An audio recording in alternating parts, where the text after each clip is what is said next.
Hi, my name's Shaun. I'm the Strategic Solutions Specialist at Valona. Now, we've been talking about disruption in 2026 for some time. We're not going to unpack all of that today.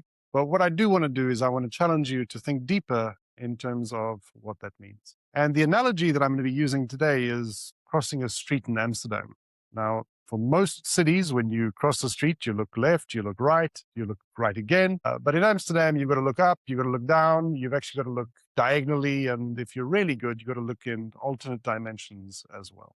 We can't do that in market intelligence, but we can look at some other ways of looking at our market. And one way that I really, really like, because it tells me really what's happening, is to look upstream at my industry and downstream as well.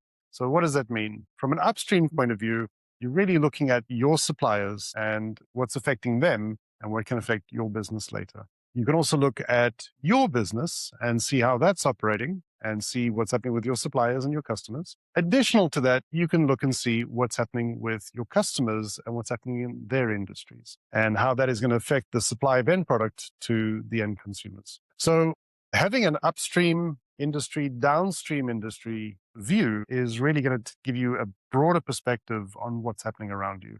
So what's happening in that supply chain that you need to be aware of, what's happening in that supply chain that's eventually going to affect your customers as well. Because disruption is coming from politics, from economics, from commercial, from supply chain, just about everywhere that you can imagine in 2026. And looking at everything all the time is not going to solve your problem.